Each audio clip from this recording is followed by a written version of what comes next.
Mateo 28, 19. Mateo 28, 19. Dice así de esta manera la palabra de nuestro Dios. Mateo 28, 19. Y es un texto conocido por todos nosotros. Y aunque este es uno de los versículos que vamos a usar, no es el texto base del mensaje. Mateo 28, 19 y 20. Dice de esta manera: por tanto, id y haced discípulos a todas las naciones, bautizándolos en el nombre del Padre, y del Hijo, y del Espíritu Santo, enseñándoles que guarden todas las cosas que os he mandado, y aquí yo estoy con vosotros todos los días, hasta el fin del mundo. Amén. Oramos. Señor, gracias por esta mañana, gracias por tu palabra. Rogamos tu bendición, toma tú el control de la predicación y ministranos a cada uno de nosotros. Por Jesucristo te lo imploramos. Amén. Amados hermanos, la misión asignada por Cristo a todos los creyentes es hacer discípulos. Dicha misión comienza con la evangelización y de hecho dura toda la vida, exactamente hasta el momento en que el Señor o venga por nosotros o nos llame en gloria. Y a través del proceso dura toda la vida porque la educación cristiana y la enseñanza de las verdades concernientes a Dios y su reino dura toda la vida, y se nos manda a enseñar a todos estas verdades y a que obedezcan. Mateo 28, 19 dice: por tanto, id a ser discípulos a todas las naciones, bautizándolas en el nombre del Padre, del Hijo y del Espíritu Santo, y enseñándoles que guarden todas las cosas. Y quiero que preste especial atención a esta frase: enseñándoles que guarden todas las cosas. Y estas son las palabras de Cristo a todos sus seguidores. Estas son las palabras del Señor a cada uno de sus discípulos antes de ascender al cielo. Estas son las palabras de Dios también para ti y para mí, para los cristianos de todos los tiempos. En estas palabras hay dos verdades implícitas que los creyentes de todos los tiempos deben considerar y deben tomar en serio. Y es que a cada creyente Cristo le ha asignado la misión de hacer discípulos. Y la segunda es que la misión implica enseñar a otros a que guarden los mandamientos de Dios. O sea, tenemos una misión evangelizadora y una misión que también es educativa. Dios nos ha mandado a evangelizar, Dios nos ha mandado a bautizar, Dios también nos ha mandado a enseñar. Dios al que llama capacita.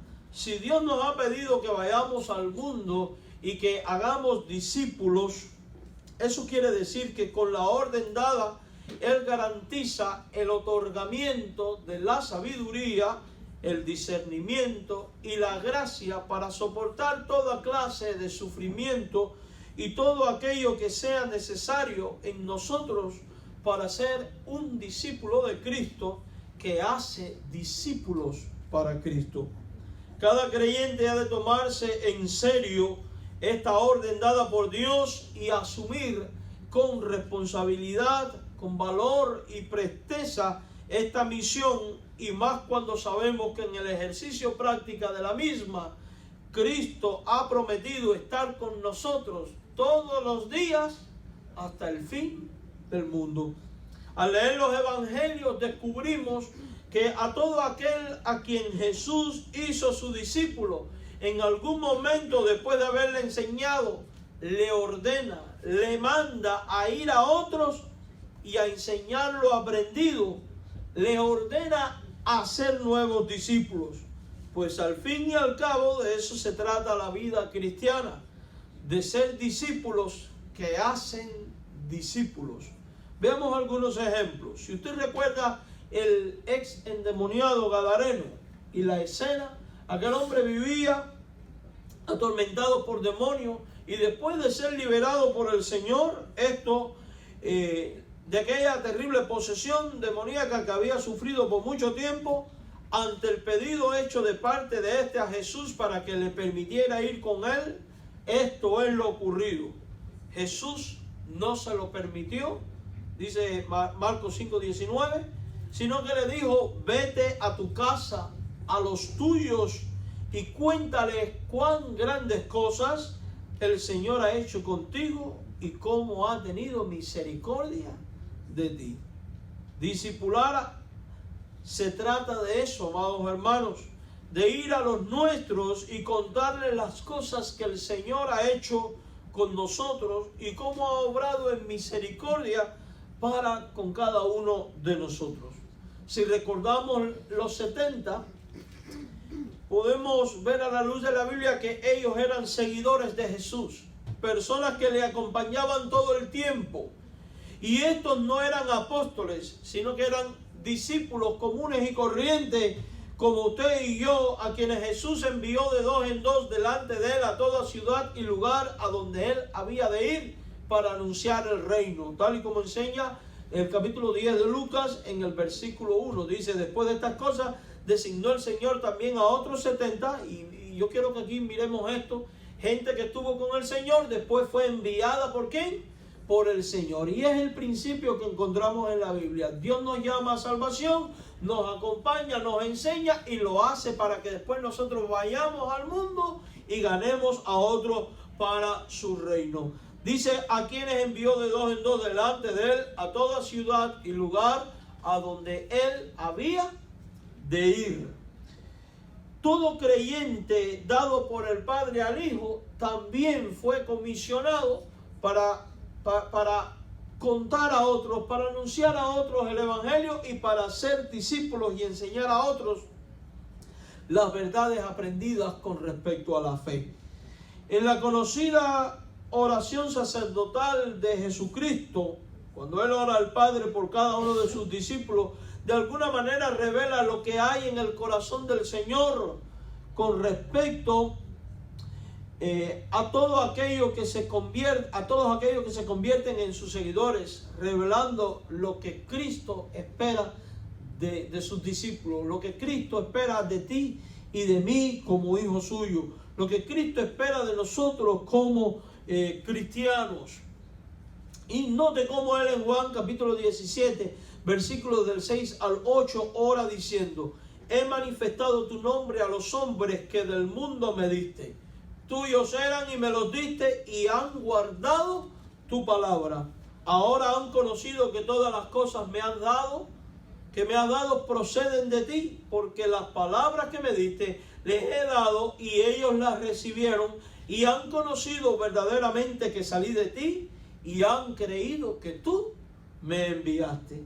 Este pasaje de la Escritura describe lo ocurrido en cada creyente, en cada discípulo de Cristo, lo ocurrido en tu vida y en mi vida, que si hoy somos discípulos se debe a que fuimos entregados por el Padre al Hijo, y debido a esto el Hijo, dice la Biblia, que nos manifestó su nombre, y por eso guardamos la palabra dada y conocemos que todas las cosas en Cristo proceden ¿de quién?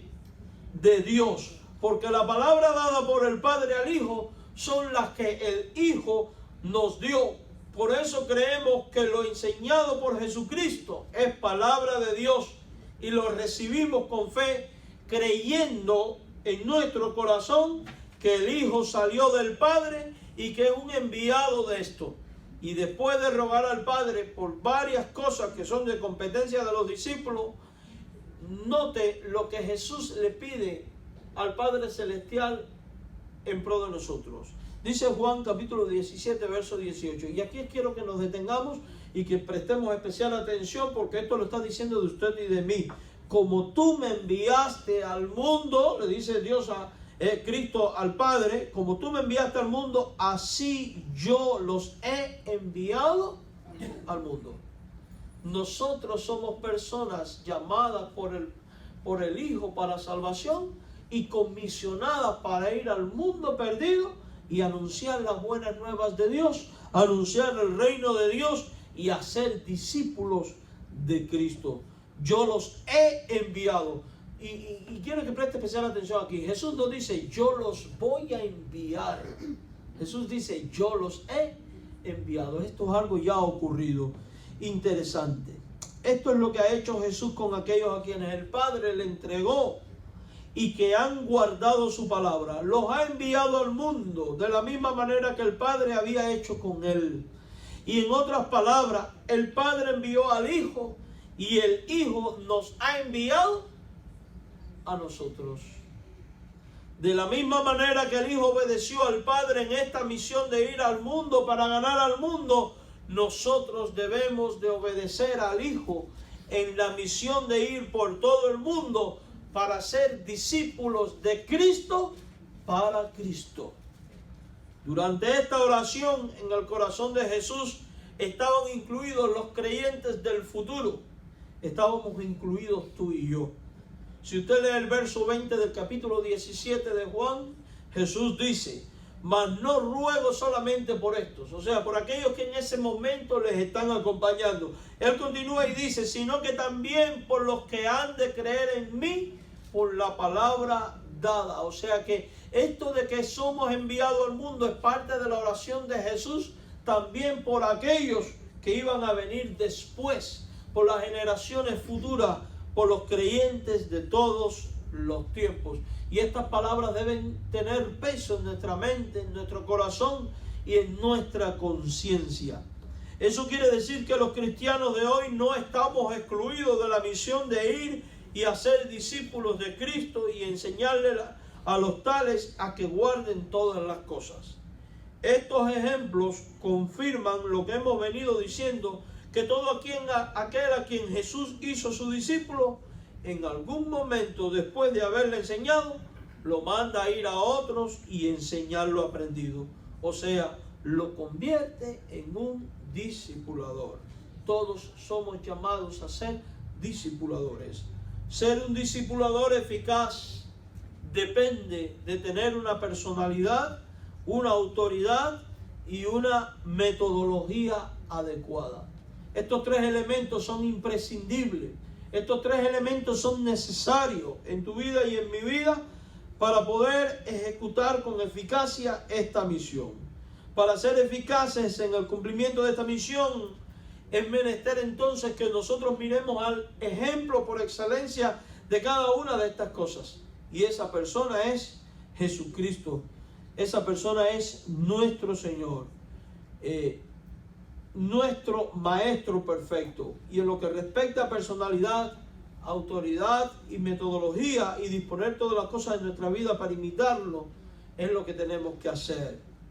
¿Por qué imitar a Jesús como discipulador? Porque Él es el ejemplo supremo. Porque Él reúne todas las cualidades y requisitos necesarios para esta misión. Hemos de mirarlo a Él con la disposición de imitarlo a Él. Y lo primero que vamos a ver es la personalidad de Jesús como maestro. La personalidad de Jesús como discipulador. Y lo primero que vemos en el Señor es que a Él le interesaba la gente. A Él le importaba lo que ocurría en el mundo, en la sociedad. Jesús no era indiferente a las necesidades materiales y espirituales de la gente de su tiempo. Durante su ministerio en la tierra le vemos tomando acción en pro de suplir las necesidades de la gente sin buscar el reconocimiento, sin buscar la gloria o buscar un interés personal venido de parte de aquellos a quienes Él favoreció, aún sacrificando su espacio y tiempo personal por compasión y amor a los otros.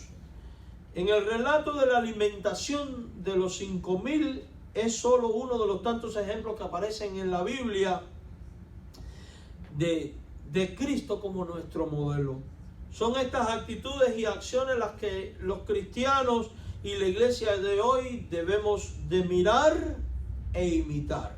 Si vamos a Mateo 14, versículo 13, leemos. Dice que Jesús quería estar solo y por eso busca un lugar desierto, busca un lugar apartado. Jesús quería su espacio personal, pudiéramos decir en nuestro lenguaje de hoy. Y en Mateo 14, 13 así dice: oyéndolo Jesús se apartó de allí en una barca a un lugar que tiene la característica de ser desierto y apartado, o sea, un lugar donde nadie pudiera llegar porque quería estar solo. Sin embargo, cuando la gente le oyó, dice el texto, que le siguió a pie desde la ciudad, la gente fue capaz de ir hasta aquel lugar apartado, hasta aquel lugar desértico, por tal de estar con el Señor. Y aún así, la gente, aquello no fue estorbo para la gente. Le buscó y se aparecieron en aquel lugar desierto y apartado. ¿Y qué hace Jesús entonces? Él se quiere apartar y resulta que de buena a primera tiene a todo el mundo delante de sí. ¿Qué hace Jesús? Lejos de despreciarlo y de reclamar espacio y privacidad para descansar, orar o cualquiera de las cosas que nosotros solemos hacer cuando queremos estar solos, cuando optamos por estar a solas, esto es lo ocurrido. 14 de Mateo. Dice, saliendo Jesús, vio una gran multitud y no dijo, déjenme un rato solo, quiero estar tranquilo. No, dijo, dice la Biblia que tuvo compasión de ellos y además sanó a los que de ellos estaban enfermos. O sea que Jesús sacrificó su privacidad, Jesús sacrificó su espacio, su descanso, su todo, a causa de la compasión que tenía por la gente. Y en ese momento también sanó a los enfermos. En el plano espiritual, en otras palabras, Jesús se identificó con la necesidad de ellos y tomó acción en pro de la necesidad de ellos. Y aquí vamos viendo ejemplos. El cristiano que quiere ser un discipulador en obediencia a la comisión dada por Cristo, ha de ser alguien que sea capaz de sacrificar su privacidad y su comodidad al mostrar compasión por otros y al ver la necesidad de otros. En el plano espiritual vemos exactamente lo mismo. En su recorrido ministerial, a donde quiera que iba Jesús veía las necesidades de la gente y no era indiferente ante estas necesidades. Si usted va a Mateo 9, verso 35, dice la Biblia que recorría Jesús todas las ciudades y aldeas, enseñando en la sinagoga de ellos, predicando el evangelio del reino, sanando toda enfermedad y toda dolencia en el pueblo. Y en Mateo 9, 36 dice que el evangelio, dice el evangelio que Jesús tuvo compasión de la gente porque estaban desamparadas y porque la gente estaba dispersa. Miren Mateo 9:36, al ver las multitudes tuvo compasión de ellas porque estaban desamparadas y dispersas como ovejas que no tienen pastor. O sea que Jesús mira la necesidad espiritual de la gente y compara la condición de esta persona con la condición de las ovejas que no tienen pastor. O sea, como personas que no tienen quien les guíe, como personas que no tienen quien les alimente, como personas que no tienen quien les cuide, como personas que no tienen quien las defienda, como personas que no tienen quien las cure. Y de alguna manera nos va a leccionar de en qué consiste el discipular a alguien, en qué consiste en ser un discipulador, en qué consiste la plenitud de ser un discípulo de Cristo. Y es que se trata de ser pastor para aquel que necesita guía, alimento, cuidado, defensa y cura. Nuestra misión es la de guiar, es la de alimentar, la de cuidar, la de defender y la de curar a la gente que anda dispersas como sin pastor. Esta sigue siendo la misma condición y esta condición de gente dispersa, carente de estas cosas, sigue siendo la misma condición espiritual de los hombres del siglo XXI, mis hermanos. La gente sigue carente de guía en nuestros tiempos. Hoy en día hay más líderes que nunca, en lo político, en lo social, en lo espiritual, en todos los niveles y en todas las esferas.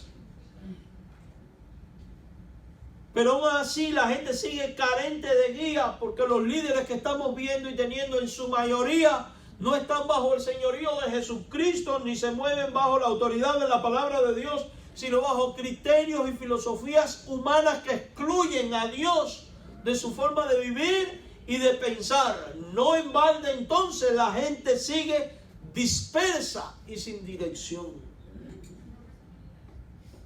porque a causa del pecado siguen rumbo al infierno en el camino que está lleno de buenas intenciones.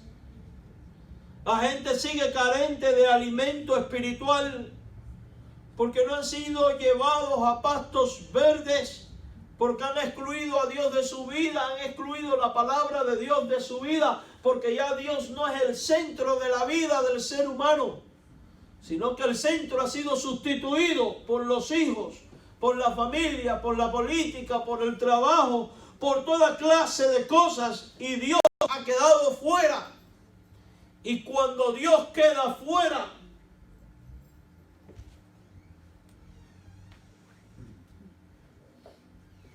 todo se acaba, todo se desmorona, todo comienza a colapsar, ya sea en lo social o en lo espiritual. El ejemplo lo tenemos en el pueblo de Israel. Cuando adulteró contra Dios y yéndose tras los ídolos falsos y abandonó a Dios como el Señor y Rey de su vida, ¿cómo terminó? Colapsando en lo social y en lo espiritual. Eso es exactamente lo que pasa con el hombre de hoy. Es lo que pasa con el cristianismo también, tristemente. Han sustituido a Dios por toda clase de cosas. Era lo que pasaba en la época de Jesús con los fariseos. Conocían la ley, conocían la escritura, tenían un templo, gozaban de relativa paz gracias a la paz romana firmada por los romanos. Sin embargo, Jesús dice de ellos que estaban como ovejas sin pastor, que estaban dispersos porque carecían de alimento espiritual, porque estaban alimentando sus vidas de tradiciones de hombre y no de la pura palabra de Dios, porque estaban siguiendo las costumbres de una religión institucionalizada por los hombres y no la pura palabra de Dios, porque habían suplantado a Dios por un sistema religioso. Dios no era el centro de la vida de los fariseos, era su propia ley, su propia religión, su propio judaísmo. Y es eso lo que pasa en nuestros tiempos también. La gente sigue carente de alimento espiritual porque han sustituido a Dios y están adoptando costumbres de hombres, enseñanza de hombres, mentalidades de hombres, y la palabra de Dios no es enseñada con claridad. Hay carencia de maestros fuertes y bien preparados. No han sido llevados a pastos verdes por las circunstancias de la vida, el sistema educacional, la formación en el hogar, o por estar en iglesias no bíblicas o bíblicamente deficientes en su doctrina, por querer pertenecer a una iglesia solo para entretenerse y no con el propósito definido de honrar a Dios, servir a Dios y glorificar el nombre de Dios. Por eso se habla del cristianismo como remanente. El verdadero cristianismo siempre va a ser un remanente, una manada pequeña. La gente sigue carente de alimento espiritual. Tú y yo hemos sido alimentados por medio de la palabra de Dios. Tú y yo conocemos la verdad de Dios, por eso tenemos esta misión de ir al mundo y enseñar a las naciones a que guarden todas las cosas. La gente sigue carente de cuidado espiritual y de cuidado físico, en todos los sentidos. Hay más iglesias que nunca, más recursos espirituales, supuestamente más que nunca, más acceso a la palabra de Dios como nunca, más traducciones de Biblia e impresión de Biblia como nunca. Una iglesia en cada esquina, televisión, radio, internet. Sin embargo, la gran realidad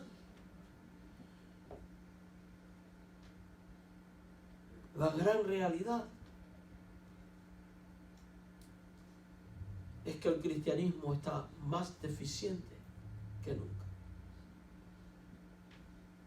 Pastor, pero yo he visto iglesias que son llenas de gente. Son mega church. ¿Son iglesias bíblicas? ¿Se está honrando a Jesucristo? ¿O son centros de entretenimiento? No estoy diciendo que todas las iglesias grandes son malas. Lo que quiero decir es que no es la apariencia lo que debe movernos, sino lo que hay al interior. Una de las iglesias de Apocalipsis, Dios le dice, tú tienes fama de que vives y estás muerta. Tenemos más pastores y líderes que nunca y la gente más carente de cuidado espiritual. Nada de eso me extraña porque está profetizado que en los últimos tiempos la gente no sufrirá la sana doctrina. Ahorita hablábamos en la escuela dominical que a la gente hoy en día detesta la doctrina. Que la doctrina es fría, que la doctrina es aburrida, que la doctrina divide. Claro, esos criterios vienen de boca de aquellos que no han estudiado la doctrina. Porque quien estudia doctrina a profundidad se dará cuenta que cuando usted estudia, por ejemplo, la persona de Dios y llega a conocer a Dios a profundidad conforme a la Escritura, mire, usted va a tener un fuego por Dios inimaginable. Cuando usted conoce a profundidad lo que dice la Biblia sobre la persona de Cristo, del Espíritu Santo, de la obra, del pecado, de la salvación, su vida va a ser imposible que no viva en avivamiento, valga la redundancia. Usted va a saber cómo darle dirección a su vida, cómo tomar decisiones, qué hacer, qué no hacer, cómo actuar, cómo no actuar, porque usted va a regular toda su vida en base a lo enseñado en la palabra de Dios. Pero cuando usted odia la doctrina, guiado por toda esta mentalidad pietista que aborrece la doctrina, usted no va a saber cómo conducirse, usted no va a saber cómo adorar, usted no va a saber cómo relacionarse con Dios. Por eso en la Biblia hay un énfasis de aprender la doctrina, de enseñar la doctrina, de cuidar la sana doctrina, de ser celoso por la sana doctrina. Tenemos falsos guías espirituales en nuestros tiempos que lo único que están es halagando el oído del ser humano. La gente sigue como ovejas sin pastor. Estamos como en los tiempos de Cristo. Había un templo muy hermoso, sacerdotes, fariseos, escribas como nunca, con una libertad tremenda, pero carente de cuidado espiritual. Ya sea por la anarquía imperante en nuestra sociedad, porque la gente hoy en día no se deja ni enseñar ni guiar, o porque ya tristemente se ha convertido lo que originalmente fue planeado por Dios como un ministerio en un negocio o en una carrera. En un negocio, en una profesión.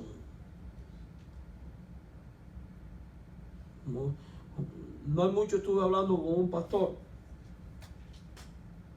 y este pastor me dice que estaba disgustado con el hijo, que era pastor también, porque el hijo le había dicho que ya en estos tiempos, no vivimos en los tiempos donde el pastor visita y llama y se preocupa, que estos tiempos son pastorados de oficina. Y el padre ahí le echó su buen regaño. Y me pregunto, ¿dónde estaba la oficina de Cristo? Y la de Pedro. ¿Dónde estaba su catedral? Su oficina episcopal.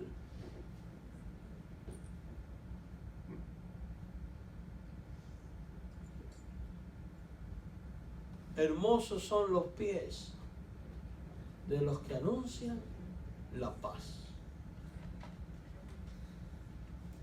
De los que anuncian. Y está asociando el pie con el andar. El pie con el anunciar y el caminar. Si por algo se caracterizaban los apóstoles del tiempo de Cristo, era por el caminar. Jesús, el caminar. De hecho, hay un documento del siglo I No es parte de la Biblia, pero es un escrito que circuló en el cristianismo y por el cual se guiaron mucho tiempo, conocido como la Didache, donde dice: si alguien declara ser apóstol o profeta de Jesucristo y se pasa más de un solo día, más de un día en el mismo lugar y reclama dinero, dice el tal es un falso y un anticristo. Así mismo dice. Qué interesante, ¿verdad? Si fuéramos a aplicar eso a nuestros tiempos, estamos rodeados. La gente sigue carente de cuidado espiritual. Sigue carente de cuidado espiritual. Ahora, la pregunta es: ¿a quién ha puesto Dios en este mundo para cuidar espiritualmente a la gente?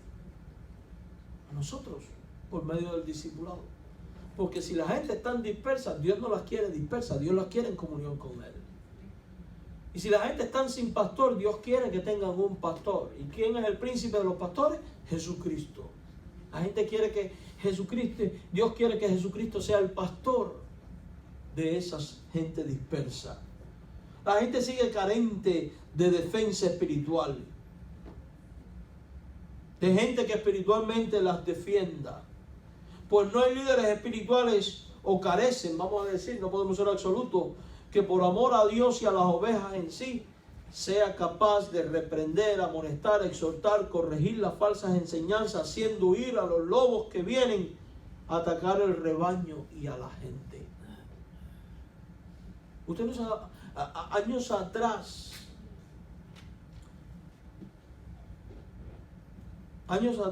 el pastor cuidaba espiritualmente del redil.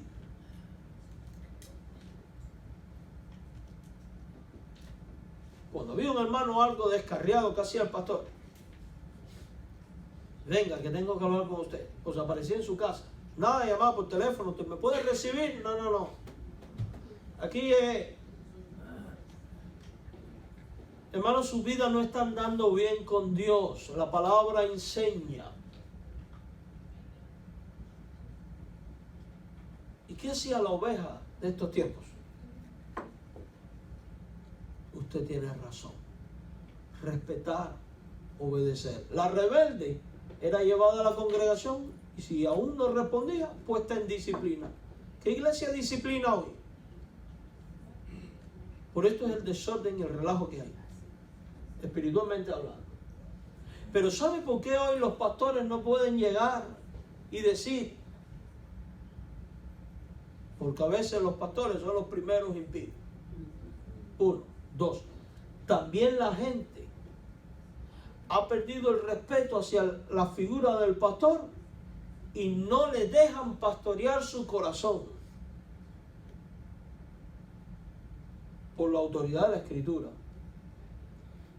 Y si el pastor llega para decir: necesitamos hablar, hermano, sobre cómo usted está educando a sus hijos, o sobre cómo usted está llevando su vida, o por esto, por aquello, por lo otro, el pastor es un metiche, un metido.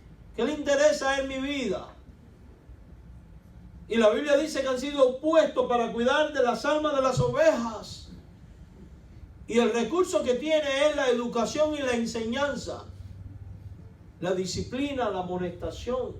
Amonestación no es un regaño, déjenme les explico.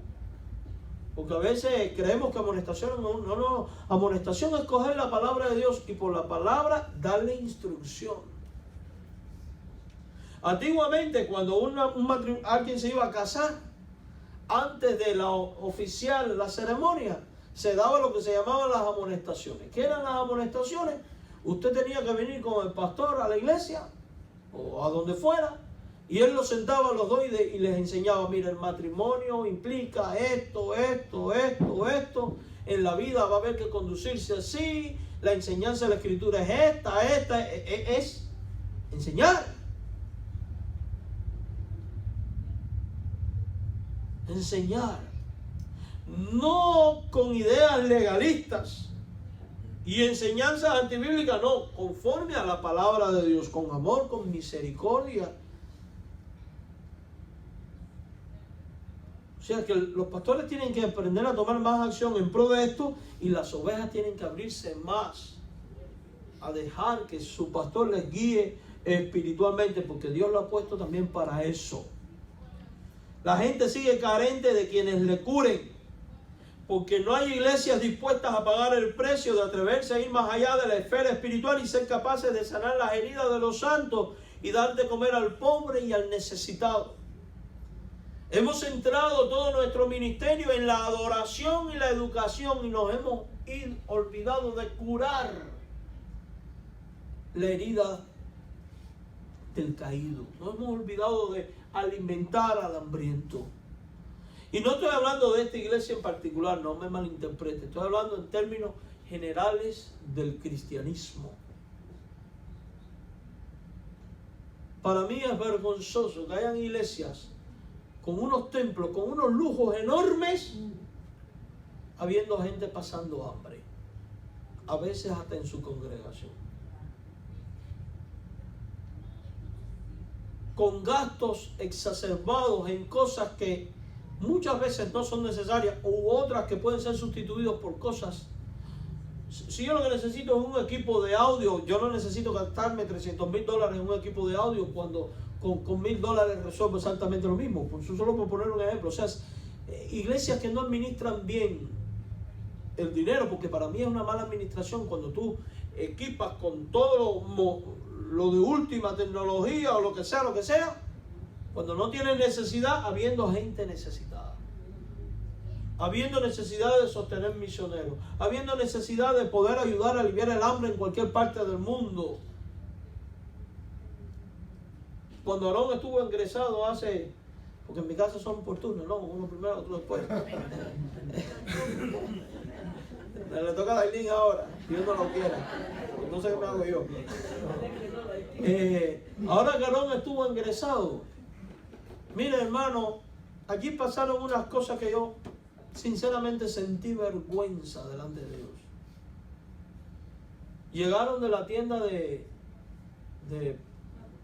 Publix a estar con los niños, a hacerle un presentico, a hacer trabajos manuales.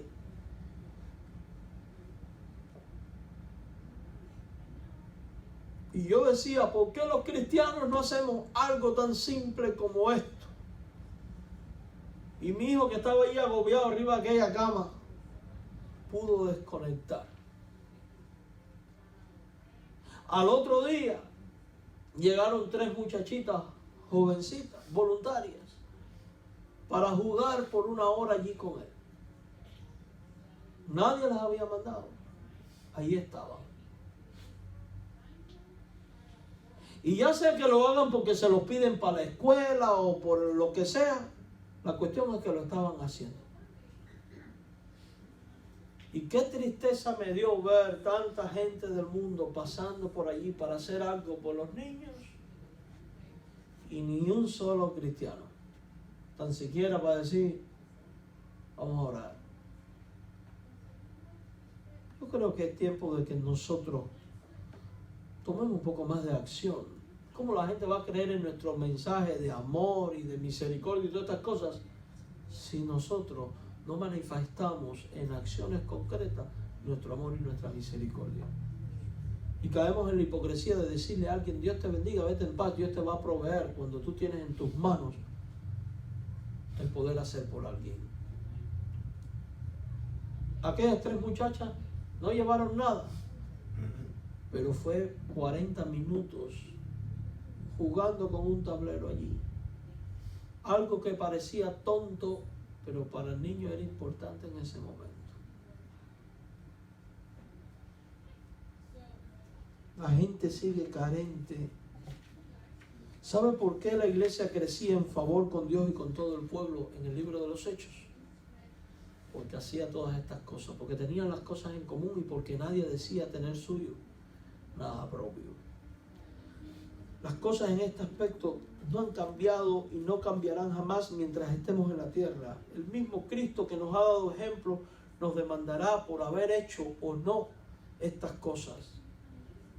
La Biblia habla por sí sola, mis hermanos. Mateo 25:31 dice, cuando el Hijo del Hombre venga en su gloria, todos los santos ángeles con él, entonces se sentará en su trono de gloria. Y serán reunidas delante de él todas las naciones y apartará los unos de los otros, como aparta el pastor las ovejas de los cabritos.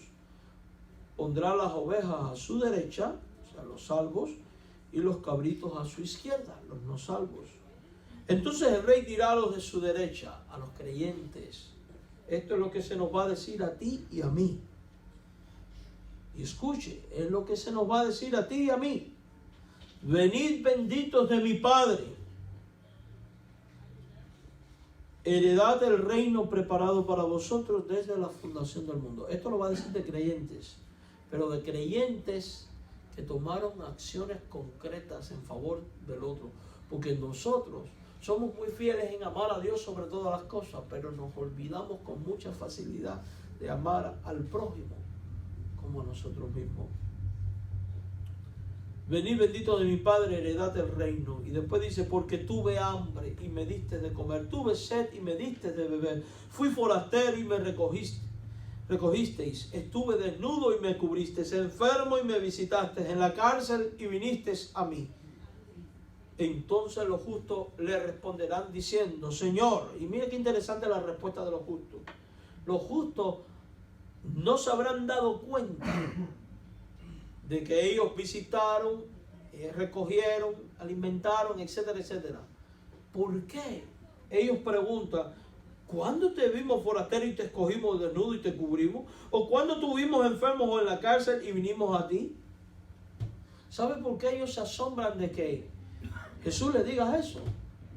Porque los que han entendido el Evangelio hacen estas cosas por naturaleza. Porque es parte de su vida. No mecánicamente, por naturaleza. Por eso el rey les dirá: de cierto os digo que en cuanto lo hiciste a uno de estos mis hermanos más pequeños, a mí lo hiciste. La otra cuestión con el Cristo es que a Jesús le importa ser un maestro práctico para la gente. Y nosotros tenemos que ser gente práctica, gente de acción. Jesús no se limitó a tener conocimiento de la necesidad de la gente, para decir pobrecillos, no. Él va por el cambio. Saber lo que la gente necesita y tener tú la solución, y aún así quedarte de brazos cruzados es una indolencia imperdonable, no propia de los hijos de Dios, porque ese no es el ejemplo de Cristo. No es el ejemplo que hemos recibido de Cristo. Por eso en Mateo 25, 31 al 40, tras Jesús hablar del que hace y no hace por el forastero, el desnudo, el enfermo, el preso, etc., concluye de la siguiente manera para hacer pensar al que está haciendo y al que no está haciendo por el otro. Respondiendo le dirá: de cierto os digo que cuando lo hiciste a uno de estos mis hermanos más pequeños, a mí lo hiciste. Ahora, preste especial atención a lo que le va a decir ahora a lo de la izquierda. A los no creyentes, o a la persona que creía ser creyente o cree que es creyente, pero que vive indiferente ante las necesidades del otro. Y fíjense, yo quiero que usted vaya pensando en todo esto, porque lo que yo quiero decir es que todo esto es parte del discipulado. Es parte de ser un discípulo y es parte de ser un discipulador. Dirá también a los de la izquierda. Estas son palabras terribles. Apartaos de mí. Y mire qué calificativo tan terrible. Jesús dice: malditos. El creyente que pasa indiferente ante las necesidades de los otros va a ser apartado de Dios y es visto como maldito. Al fuego eterno preparado para el diablo y sus ángeles. ¿Por qué? ¿Porque perdió la salvación? No. Porque vivió en una religión pensando que era salvo cuando no lo era. Porque los verdaderos convertidos no pasan indiferentes ante las necesidades materiales y espirituales de su mundo, sino que por naturaleza toman acción para hacer la voluntad de Dios. El indiferente es un inconverso. Y va a ir al mismo lugar preparado para el diablo y sus ángeles. ¿Cuál es? El infierno. Son palabras duras, son terribles. Deben hacernos pensar y temblar. Son palabras que han sido dadas para que interioricemos y nos miremos a nosotros mismos. No para estar señalando al otro y pasar revista a ver quién está haciendo y quién no está haciendo. No, es para nosotros mismos. Tuve hambre y no me diste de comer, tuve sed y no me diste de beber, fui forastero y no me recogiste, estuve desnudo y no me cubriste, enfermo y en la cárcel y no me visitasteis. Mateo 25:45. Entonces le responderá diciendo, de cierto os digo, que en cuanto no lo hiciste a uno de estos más pequeños, tampoco a mí lo hiciste. Cristo tuvo una fe en acción y espera que nosotros como seguidores suyos también tengamos una fe en acción. Esto de ser un maestro práctico para la gente no se limita al campo de las acciones benéficas en pro de los necesitados, también abarca el campo espiritual. El cristiano debe de ser un ejemplo de la fe que profesa y cree. De lo contrario, incurre en el mismo problema y pecado de los escribas y los fariseos, que es la hipocresía religiosa. Quien es un hipócrita religioso en realidad es alguien que está cerca de Jesús en palabras, pero no de corazón. Y la adoración de ese es vana. Mateo 15, del 7 al 9 dice, hipócrita, bien profetizó de vosotros Isaías cuando dijo, este pueblo de labios me honra, mas su corazón está lejos de mí. Pues en vano me honran, enseñando como doctrina mandamientos de los hombres. Esto debe hacernos pensar, debe hacernos reflexionar, mis hermanos, porque la fe ha de tomarse con seriedad, midiendo cada acción, cada palabra, cada cosa a la luz de la palabra y de lo que Dios demanda de nosotros. Y Dios demanda de ti, de mí, acción. No el estar inmóviles ahí toda la vida. Mateo 23, 27 al 28 dice, ay de vosotros, escribas y fariseos hipócritas. Sobre la hipocresía lo único que hay es un ay de parte de Dios. Sois semejantes a sepulcros blanqueados que por fuera a la verdad se muestran hermosos, mas por dentro están llenos de huesos de muertos y de toda inmundicia. En los países nuestros, que son de una herencia hispánica,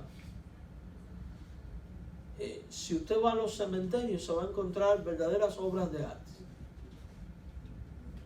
Porque era esa mentalidad de honrar al difunto con monumentos. Y verdaderamente usted va a los cementerios de cualquier pueblito hispanoamericano, o de España o de Europa, ¿y qué se va a encontrar? Mármoles, unas estatuas increíbles, decoraciones en plata, en distintos estilos, gótico, barroco, románico, verdaderas obras de arte. Muy hermosas, sí, mármoles bien pulidos, pero por dentro ¿qué hay? Así es la vida del creyente cuando se guía solo por apariencias. Por eso Jesús compara con eso. Y esto debe hacernos pensar como pueblo, como iglesia. Dice el verso 28, así también vosotros por fuera la verdad os mostráis justo a los hombres, pero por dentro están llenos de hipocresía e iniquidad. Dios aborrece esto. Yo no puedo decirle a mi hermano, Dios te bendiga y Dios te va a suplir teniendo yo para darle. Yo doy gracias a Dios que acá pensamos diferente. Se recaudó comida para mandar a hermanos necesitados y fue lindo ver esa caja llena, que ahí por allá atrás todavía queda algo. Fue lindo eso. Podemos dar gracias a Dios que hemos tenido misioneros que han estado necesitados y acá hemos sido espléndidos en dar. Aun cuando nosotros tenemos necesidades también, porque el techo no está viniendo encima. Pero es lindo, ¿verdad? Y es algo que no podemos perder. Es algo en lo cual debemos crecer más todavía, de hecho. Porque de eso se trata la verdadera fe. Es una fe que se concreta en acciones. que va por el otro, que se proyecta hacia afuera, que no piensa solo en sí. Hay un pasaje en la Biblia que habla por sí solo de la importancia que tiene el ser un maestro práctico, o sea, de ser alguien cuyas palabras van en consonancia con sus acciones, porque hay una gran realidad, hermano. La gente nos va a valorar también por lo que hacemos, no solo por lo que decimos. Santiago 1, 22 a 27 dice, pero sed hacedores de la palabra, y no tan solamente, ¿qué? Oidores, engañando a vosotros mismos. El que oye pero no hace, se engaña. Porque si alguno es oidor de la palabra, pero no hacedor de ella, este es semejante al hombre que considera se considera en un espejo su rostro natural. Porque él se considera a sí mismo, se va y luego olvida cómo era. Mas el que mira atentamente en la perfecta ley, la de la libertad, y persevera en ella, no siendo oidor olvidadizo, sino hacedor de la obra, este será bienaventurado en lo que hace. Si alguno se cree religioso entre vosotros y no refrena su lengua, sino que engaña su corazón, y la religión del tal, dice la Biblia, es vana. La religión pura y sin mácula, o sea, la fe verdadera es esto. Delante de Dios el Padre es esta: visitar a los huérfanos y a las viudas en sus tribulaciones y guardarse sin mancha del mundo. Seamos de esta manera, mis hermanos, y el mundo va a ver en nosotros no solo a Jesús, sino a gente que son genuinos discípulos de Cristo. Esto abrirá las puertas para ser discipuladores más eficaces conforme a lo que Dios quiere y exige de nosotros.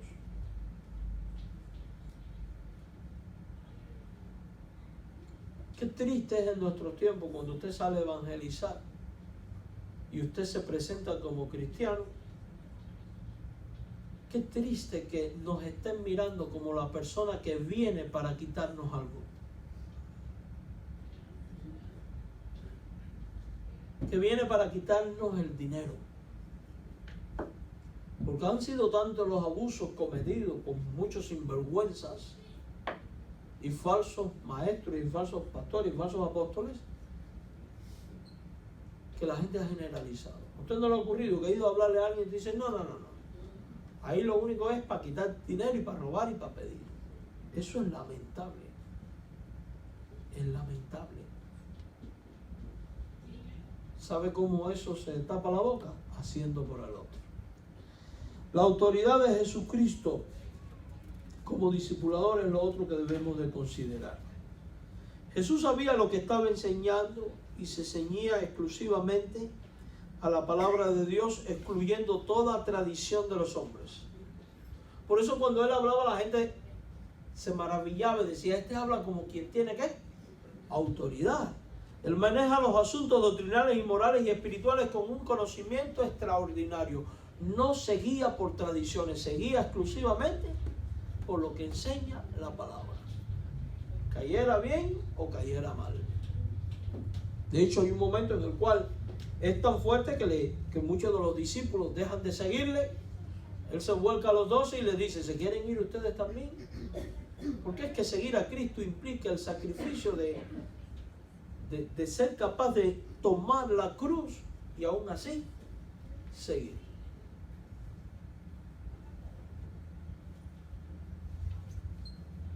Jesús habla con la autoridad que tenía del Padre y de su palabra, enseñando a los creyentes de todas las generaciones que al hacer discípulos ha de ser con la autoridad dada por el Hijo a la luz de su palabra, la Biblia.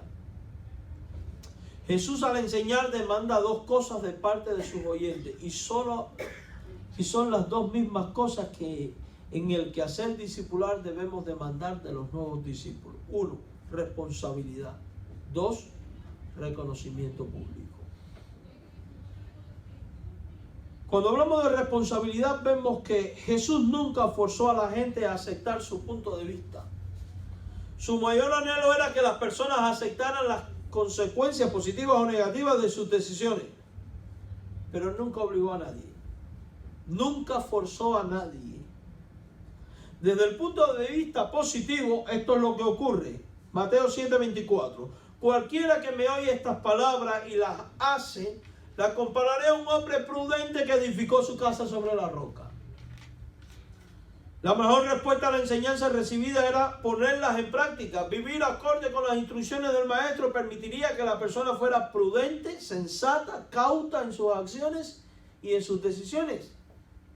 Y tal como el hombre que sabe cómo dónde edificar una casa con cimientos sólidos. Sin embargo, Jesús también enseña que hay personas que escuchan y hay personas que no escuchan. Desde el punto de vista negativo, el éxito de un buen maestro no se mide necesariamente con base a las respuestas positivas. También se manifiesta en el hecho de que cualquiera que me oye estas palabras y no las hace, le compararé a un hombre insensato que edificó su casa sobre la arena. Oye esas palabras esta persona y no las hace y demuestra que es un insensato, alguien que no sabe apreciar o hacer buen uso de las cosas buenas de la vida dadas por Dios, tal como el hombre que construyó su casa sobre la arena. La segunda demanda al enseñar, de la cual hablamos y de la cual habla Jesús, es el reconocimiento público. La Biblia dice, cuando terminó Jesús estas palabras, la gente se admiraba de su doctrina, porque le enseñaba como quien tiene autoridad y no como los escribas. Y el sentido de autoridad es dado por los oyentes que experimentan la fuerza, la sinceridad, la veracidad, la coherencia, mis hermanos. Sinceridad, veracidad y coherencia de las enseñanzas impartidas por un discipulador o maestro. Por eso la gente se admiraba de Jesús y su doctrina y decían, este enseña como quien tiene autoridad. La gente al escuchar a Jesús habían comenzado a comprender la validez de la enseñanza recibida, y es exactamente lo mismo que va a ocurrir con usted y conmigo si enseñamos conforme a la autoridad de Cristo revelada en su palabra. Así como Cristo, usted y yo somos llamados a hablar conforme a la Escritura, no conforme a las corrientes ni a las mentalidades de los hombres de nuestros tiempos, sin rebajar la palabra de Dios. Y en último lugar, en lo cual Jesús es un ejemplo a imitar, es en metodología. El método por excelencia de Cristo fueron las parábolas. Nosotros los conocemos. Y cada vez que vemos a Jesús andar en su ministerio por todos lados enseñando, vemos que siempre se valió de métodos para captar la atención y para dar enseñanzas. Por ejemplo, la mujer de Samaria. Él llega a aquel pozo, está la mujer, le dice, dame de beber. Claro, Jesús tiene una intención que va más allá. Está usando el dame de beber para enseñar. Porque después que dice, si tú supieras quién es el que te dice dame beber, tú le pedirías y él te daría agua viva. Y por ahí tuvo una metodología. Estoy convencido que cuando él está enseñando en el Sermón del Monte, miren las aves de los cielos. Probablemente habían pájaros por el lugar. Miren las flores del campo. Foca la atención hacia aquellas cosas que el hombre conoce perfectamente y en las cuales puede ver una enseñanza que va más allá. Las flores nadie la viste, al ave nadie la alimenta, solo Dios en su providencia, así mismo voy a hacer contigo. Hay metodologías. Cuando habla de la semilla y el sembrador, está narrando una realidad de qué ocurre con una semilla cuando se siembra el boleo. Una cae aquí, otra allá. Y usa aquello para dar lecciones. Hay una metodología. Continuamente vemos a Jesús enseñar. Aquella mujer viene, toca el manto empujando a la gente. Él quiere dar otra lección. Alguien me ha tocado, maestro, todo el mundo te aprieta y tú dices que alguien te ha tocado. Es que ese fue un toque diferente. Eso quiere decir que nosotros debemos de pedirle a Dios metodología y sabiduría para enseñar la palabra de Dios y convertir cada circunstancia en una oportunidad para guiar a la persona a Cristo. Yo creo que le hice la historia que una ocasión, en un calor horrible en agosto, estaba sentado en un parque de La Habana, se me ocurre sentarme al lado de un señor, me empiezo a echar aire con una revista que traía en la mano y le digo, ¡qué calor! Y aquel hombre me dice, más grande va a ser el fuego cuando venga el Armagedón. El calor ahí va a ser más intenso y me metió todo el asunto del Armagedón. Desde que me dijo aquello, yo supe que era testigo de Jehová. Pero aprovechó toda circunstancia. Aprovechó toda circunstancia. Nosotros debemos ser así. Así debemos ser. Amados hermanos, es importante que usted entienda que va a haber gente que va a escuchar y gente que no va a escuchar. Gente que va a oír y gente que no va a oír. Pero recuerde, el que produce el crecimiento y el que transforma los corazones es Dios. Usted y yo solo somos llamados a obedecer. ¿Cómo? Imitando a Jesús. ¿Por qué?